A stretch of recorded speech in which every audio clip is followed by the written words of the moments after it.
Longtime elementary school teachers, which of your former students surprised you the most by their adult life outcomes or personality?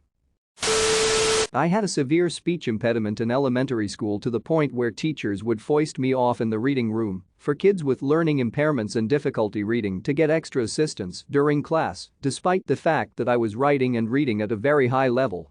The only person who vouched for me was my speech teacher. I met with her 3x a week during elementary school. She allowed me to stay in her classroom during lunch when they forced us to go to the playground, and it was 5 degrees out. She gave me work to do over the summer so I could get to a point where I could actually say my name properly, which had been my only goal. She encouraged me to tell my 5th grade teacher that I was reading at a higher level than he suspected, and, buoyed by her confidence in me, I did it and was moved to the highest reading group. I just told my parents this story earlier this year and they were so angry I had been ashamed to share, but grateful I had an adult vouching for me. I ended up graduating speech in 5th grade after years of working with her, and she was so proud. She had changed my life and given me the gift of speech. She believed in me when other teaching professionals simply heard me talk and assumed that it was easiest to assume I was a slow learner. I am now the communications director for a government official in my country. I messaged her on Facebook when I first got my job to tell her that I wouldn't be where I am without her. She remembered me, of course, she said. I wouldn't let her forget me, and she couldn't be more proud. She is one of my biggest online cheerleaders, and I couldn't be more grateful for her work. I quite literally would not be where I am without her. I had a student that used to get into fights and was extremely aggressive and violent towards others. On the last day of 5th grade, his last words to me and his class were "fuck you." Many years later he came back to the school I'd been teaching at and looked for me so he could give me a big hug and apologize. In his words, "I was garbage when I was here, thank you for putting up with me and I'm sorry." I cried like a baby. I was so proud of him. Teaching can sometimes be a thankless job, and a lot of the things I'm really proud about are usually only shared between me and my students. They don't give out a lot of medals to teachers, Anyway, thanks for your time and attention. Overwhelmed by how many people got to share one of the best moments of my career with me in this friggin' post. I taught in a low-income, high-immigrant community for my entire career. Loved where I taught and still have tremendous fondness and admiration for the community, as powerfully challenging as it was to teach a population with such limited resources. I had a student in 3rd grade who was sweet, kind, and goofy, but the typical never do homework, mediocre to poor grades type at the time. When I moved up to teaching middle school and had him again in 6th grade, little had Changetti liked him as a person quite a lot, but academically and effort-wise he was a solid messy D student. Fast forward a decade or so, I had to retire from the classroom early and a bit abruptly due to a health crisis, resulting brain surgery, and the aftermath. This devastated me. At the time, I posted about how much I miss teaching and my heartbreak over it on my Facebook page. This now adult student, who had added me as a friend but rarely to never posted anything anywhere on FB, commented the most heartwarming words about what an inspiration I'd been and how he felt I'd started him on the path that led him to a degree in chemical engineering from a major university. He was the first in his family to go to college, nonetheless earn a degree. His kind and generous words made me weep, and his academic success left me stunned. If you had asked me back when he was in 3rd or 6th grade which student would be the one to earn a degree in engineering, I think I would have gone through 2/3 of the class before I'd have even thought of him. Edit 1, Hollowo. I typed this up just before turning the light off in bed and woke up to so many comments and awards and supporting you guys, all of you. Probably because I'd recalled this memory just before going to sleep, I had a rather vivid, somewhat desperate dream about teaching and being back in that community with all of my current health issues. I was trying so hard and found myself literally lost in the town, using my broken Spanish to try and find my way and encountering former and current students who helped me along. It's been 7.5 years since I was last in the classroom, and I've gone through a lengthy and painful grieving process, but in the last couple of years I've found acceptance, if not peace, with what I cannot and could not control. But man, I loved what I did, and I loved every one of those kiddos. Every one. That took some effort for some of them, but I made a point to find a way. I always told them on the last day of school, "You were my students for a year, but you are my kids forever." Thank you again, everyone, for your kind words and awards. Edit 2, changed BA to degree. Whoops. I typed this right before I turned the lights off and went to sleep, so I wasn't my most alert. I don't remember him actually saying BABS, just that he's gotten a degree in chemical engineering and the university he got it from. It's my ignorant ass that mixed up the letters, not him.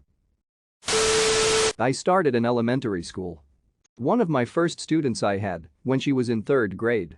Her father was abusive when she was younger and mom left him and was raising her on her own, but her mom was also heavily involved in gangs.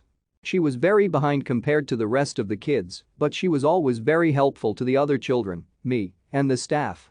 I had a soft spot for her, and she ended up being one of my favorites. Teachers will often say they don't have favorites, but that's a lie. A couple years later I was moved to 5th grade, and I had her again. She was struggling a lot by this time, but still, I never gave up on her, and she never gave up either. Later, when she was in 8th grade, I was moved to middle school, and once again, I had her again. By this time her mom's lifestyle had an influence.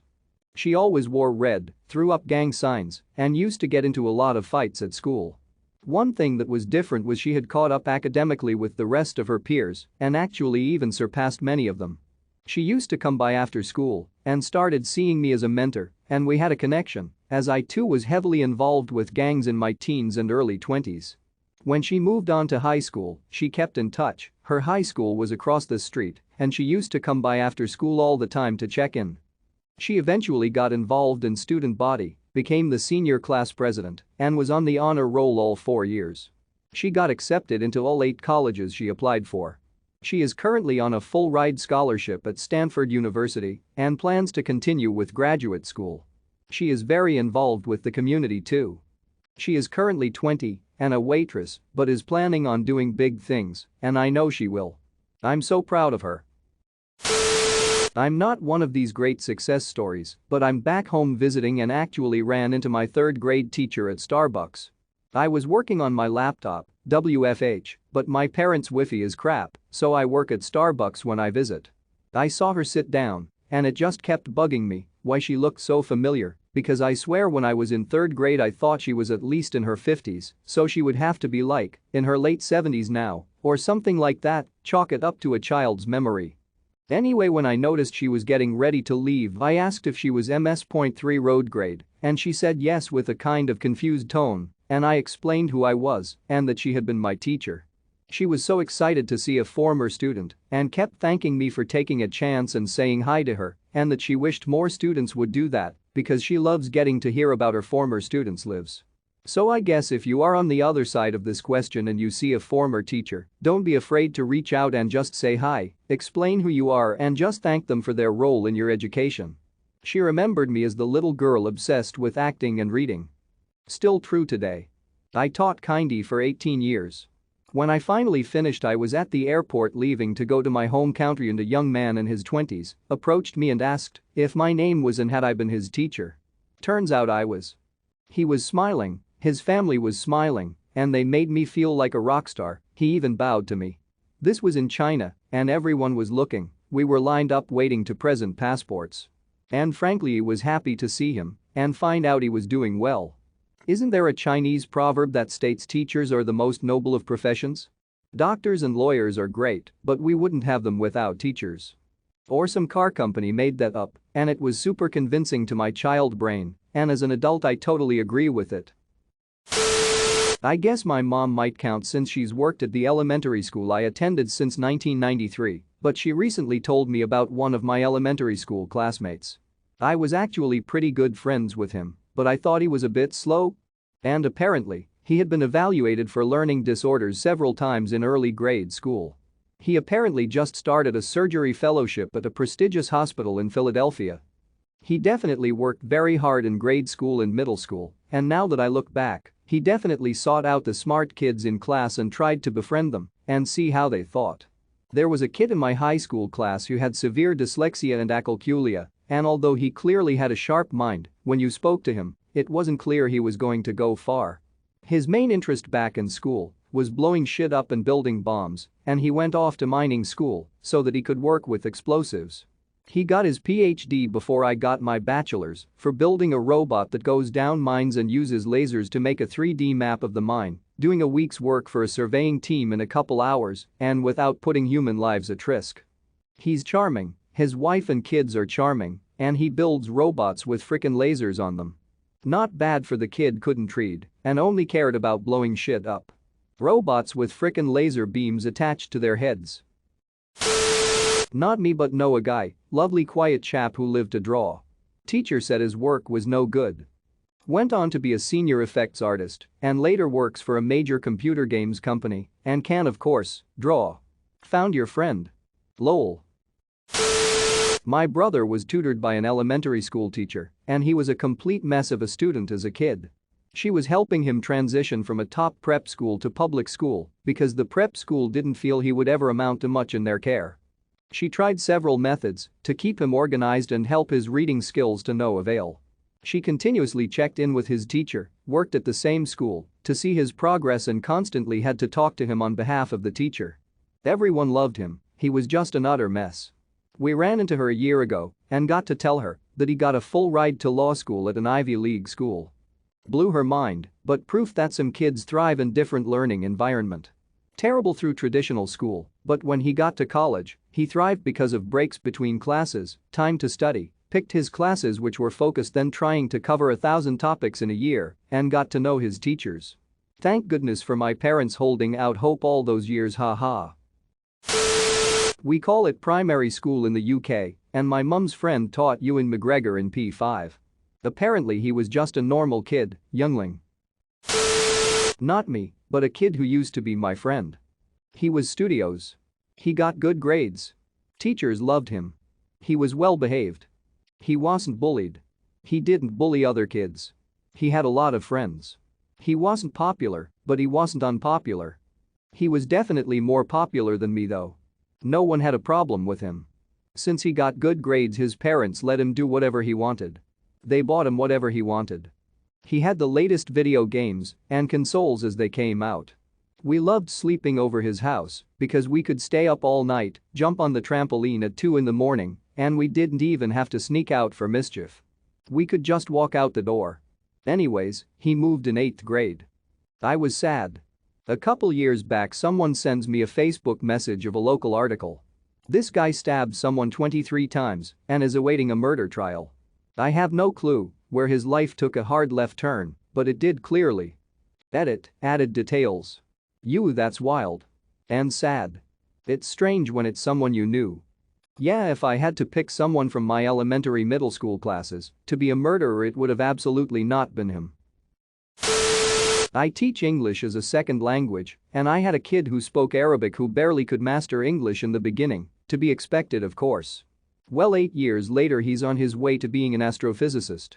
He came to school to find me to tell me last year, and I've never had a prouder moment teaching. He told me I was the only one who believed in him. Edit, wow. Thank you so much for the awards and sweet comments. They mean a lot to me after an exhausting year of remote and hybrid teaching. If you're thinking about reaching out to a teacher, totally do it. We've had a crazy year, and I'd bet $1 million it would mean so much to them. And for all my ESL and multilingual kiddos in this thread, I'm so proud of you.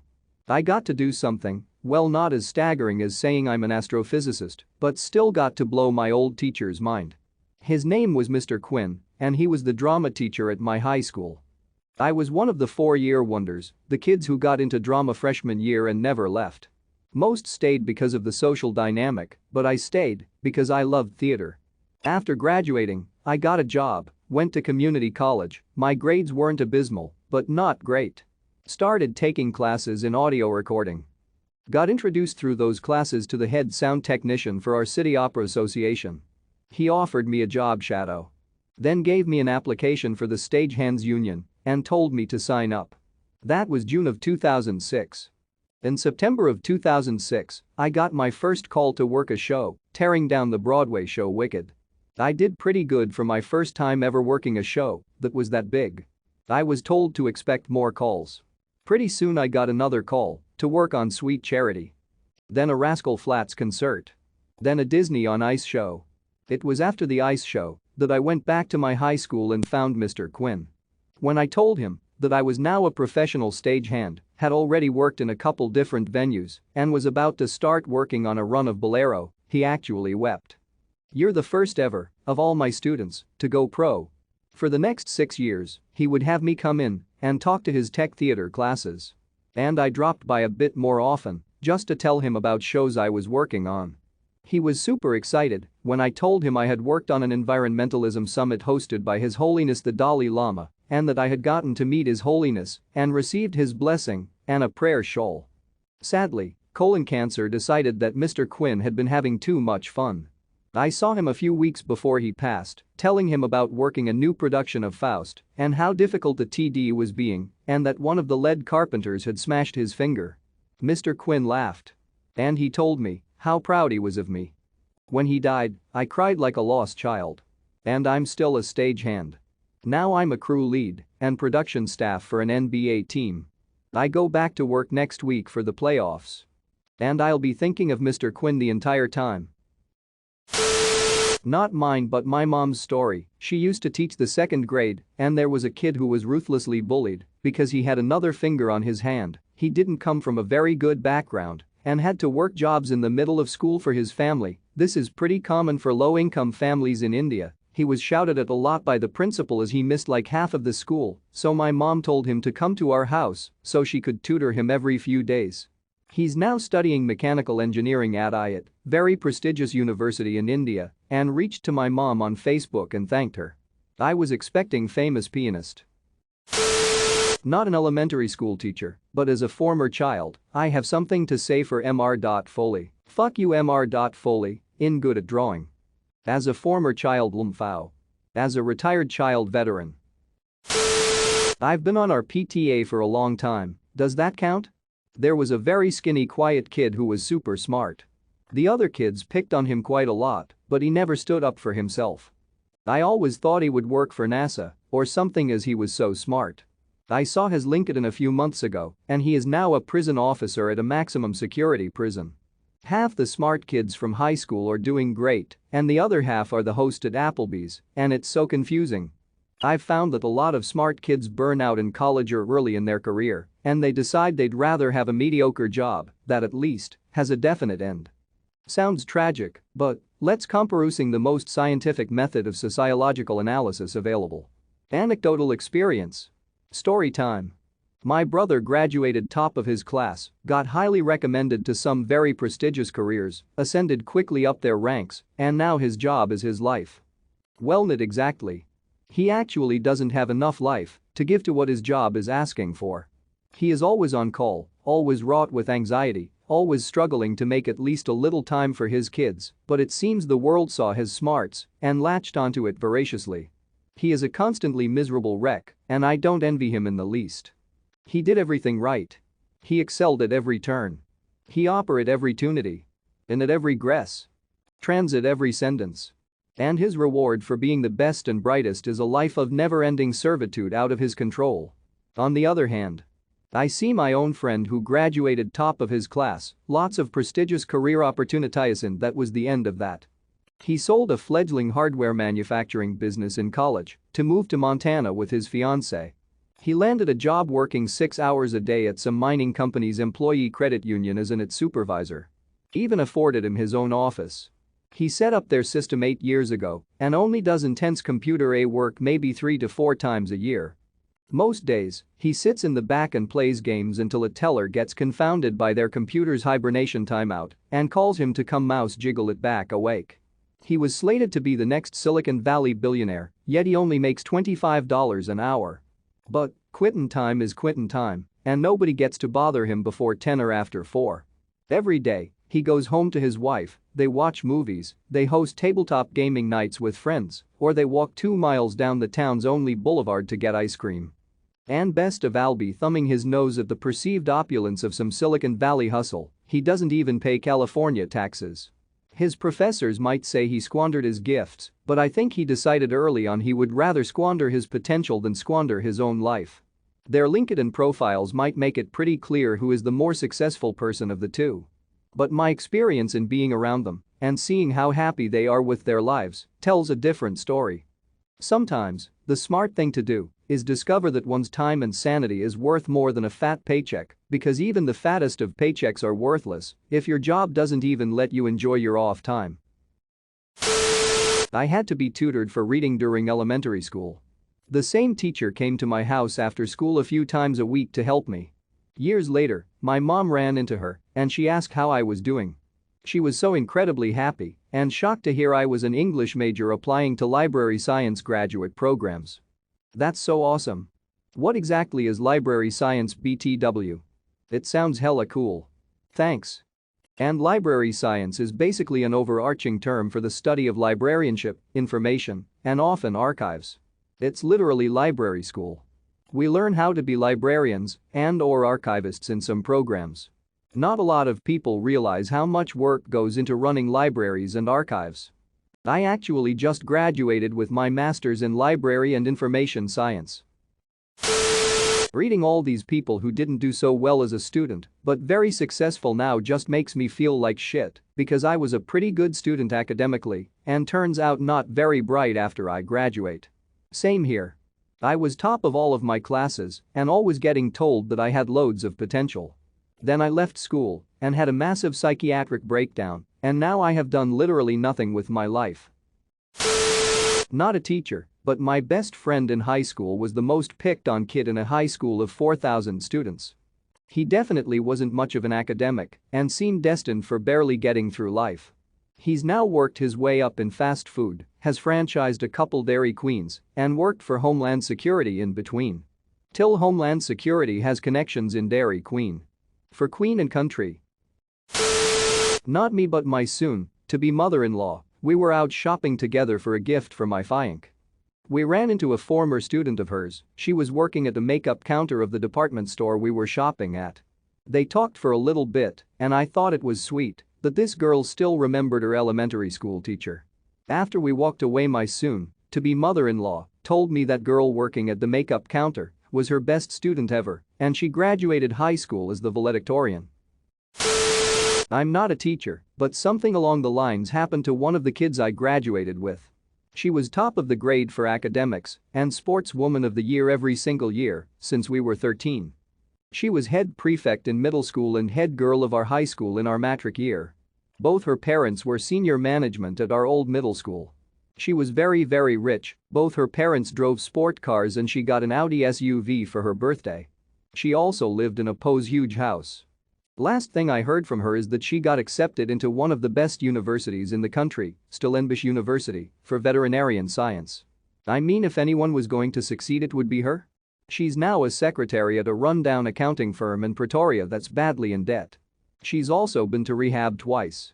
I have no idea what happened to her, but it just shows. Nothing is cast in stone. I'm not a teacher, but I do have a story. I was a student who really meandered my way through college for a bit.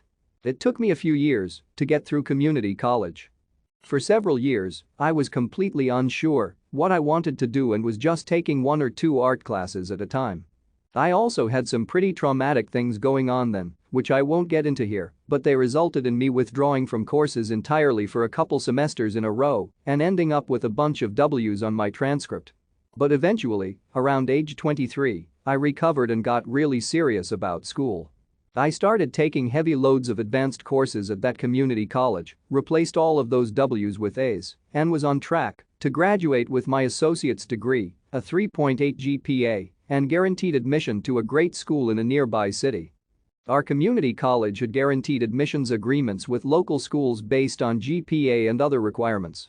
My last semester at community college, after scheduling all of my courses online, I printed my prospective schedule and made an appointment with one of the counselors who worked in the admissions office helping students schedule their classes, just asking her to verify for me that I had scheduled everything correctly and was on track to graduate and hadn't overlooked anything.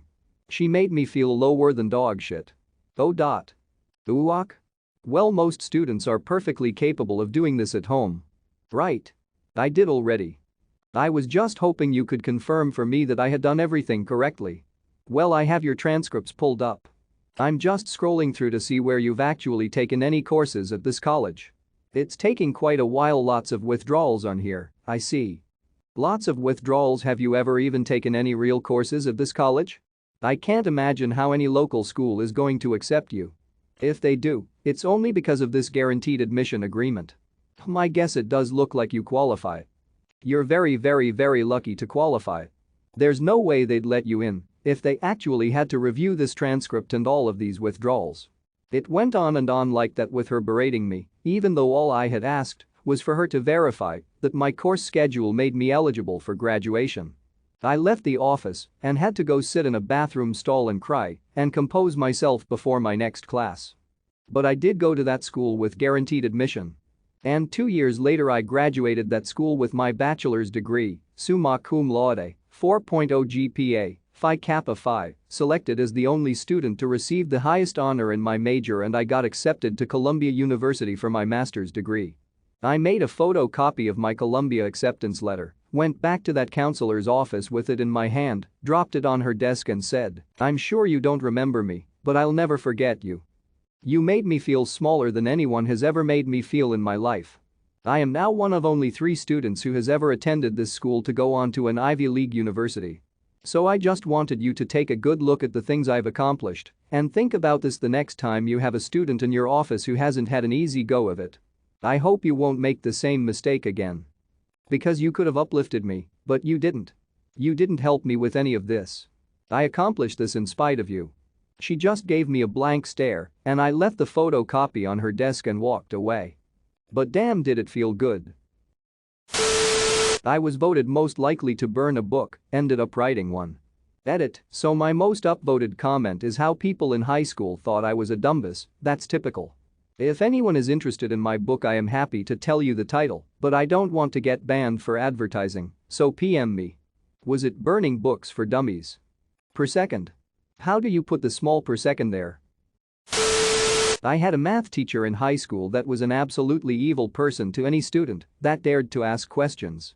One day she refused to answer questions, so when I was lost I just sat back in the chair and observed rather than taking notes. She went on a tirade in front of the class about how I was a quitter and would never amount to anything. I ultimately became a teacher to correct these issues in education, and a few years ago got my first assistant principal job. Guess who taught math there? Yep, the same math teacher. We obviously had issues with her, but I made a point not to hold a grudge, and honestly she seemed super proud that I had been successful, apparently forgetting all of the horrible things she said to me and all of my classmates. While in her class she was surprisingly pleasant to her kids, not a great teacher, but good enough to avoid trouble. Well, in 2019 I walk by her door and hear her yelling at a student in an incredibly familiar way. I put her on leave to investigate, and all of the kids shared exactly what I knew: she was evil. We told her she would resign, and that based on the evidence we had we were doing her a favor instead of firing her right then and there. This lady all of a sudden remembered how mean she was to me and claimed that I was retaliating for how mean she was to me in high school and refused to quit. Ultimately, I fired the teacher that made my life hell in high school, and I'm not going to lie, it was kind of nice. I was mean to my students since decades ago is probably not the best defense to being fired for being mean to students. My dad was a bad kid in school. Like really bad. Fought teachers, suspended half the year, expelled from school dances, etc. Anybody in their right mind would bet their life savings against the chance he'd make anything of himself professionally. Well, now he's 49, never went to college, but worked his way up to his current job making 6 figures and had been offered promotions to pay more. Talking to him and meeting him, you'd never guess he was probably the worst kid in the entire school district. Plus, he'd beat my ass if I ever did the shit he did. I'm pretty late to this thread, but I hope at least one person gets to read this. I happen to work at an auto parts store the town over from where I grew up.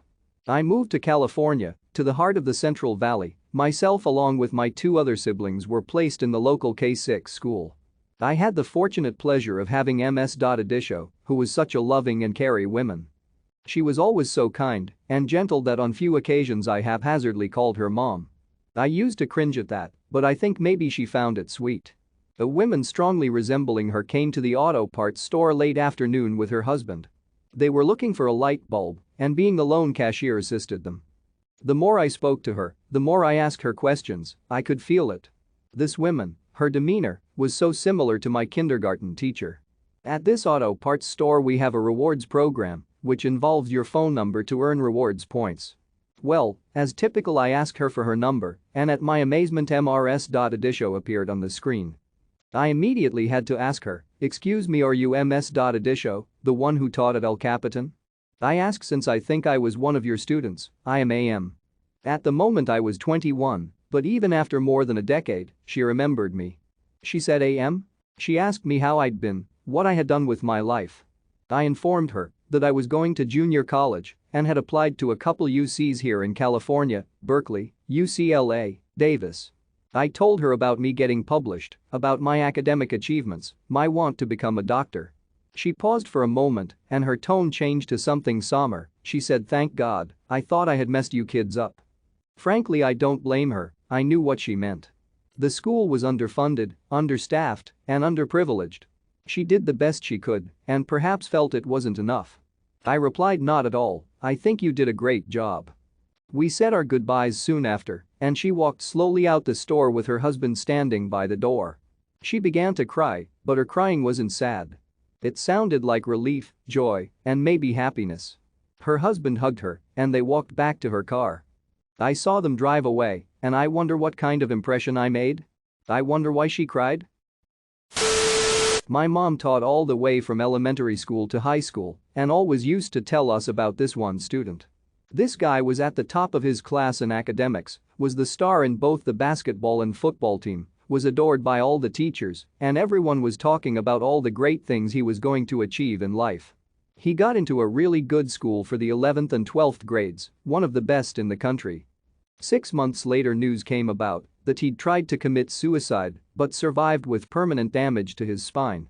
Our whole school was in shock because this guy was supposed to be the real deal. He was supposedly great at everything. I was in 7th grade when we all found out. I wasn't necessarily close to him, but I'd spoken to him a couple of times and I never knew someone that tried to take their own life, so I was pretty shaken. He still visits our school sometimes and has to walk in crutches permanently. He's very open about his problems. He had a severe Adderall addiction which his parents supported, being doctors and leaving a school that was a constant echo chamber telling him how great he was, getting into the real world and realizing he was just one among many overachievers brought him into depression. The school he went to was a boarding school, and with no access to Adderall, he was constantly on edge. He's a lot more humble now and gave a lecture in our school on academic pressure. He's now helping students as a guidance and career counselor. I feel as though I can comment on this from a few angles, but only currently from the angle of a former student. When I was a kid I was a bit of a smart ass, loved to skateboard, and found my way into a ton of trouble. There were a few incidences but one that stands out was when I got caught bombing cars with eggs from the overpass. Some of my teachers understood me and that my behavior was perpetuated by a precarious home life and helicopter parents. I would act out as a form of rebellion. But there were many teachers that just thought I was a trash individual and they let me know it. Well, to the hypothetical surprise of those teachers that weren't fond of me, I'll be graduating with my master's in special education with a 4.0 in 2 weeks and will now be the teacher watching students surprise me through the years. Can't wait. I think this applies to me. I was the kid that never passed exams the first time.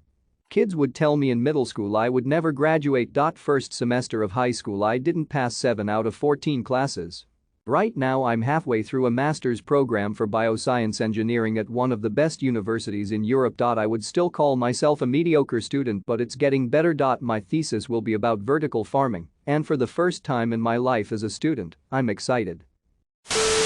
I moved so much in elementary school that I went to 5 schools, spanning across 2 states, so reading this thread is making me go, but in a good way. I was teaching 3rd grade.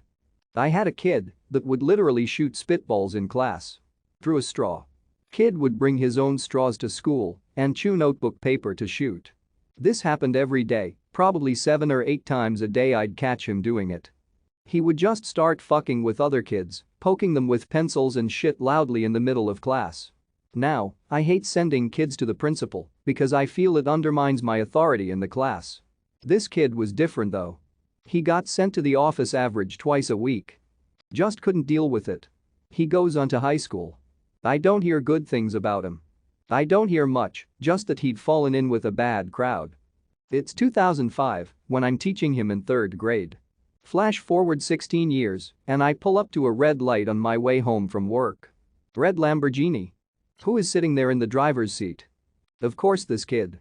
No sunglasses, actually he had pretty nerdy hip Jeffrey Dahmer glasses on. "Mister. I get," he says. And he smiled at me. Seemed really genuinely happy to see me. I didn't even had time to compose myself, realize it was this kid, and respond before the light turned green and he rocketed off. He had this smile on that I'll never forget. Good for him. A conversion of heart.